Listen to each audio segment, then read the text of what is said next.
дуруд азизон, тарзи пораи гиребонро дар қисми аввал мо нишон додем. Акнун мегузарем ба духтани он.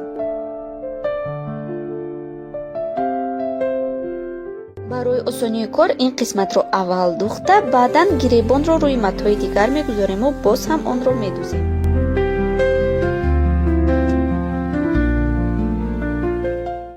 эҳтиёткорона аввал ками байнашро, баъдан аз аввали гиребон шурӯъ намуда то охир онро медузем.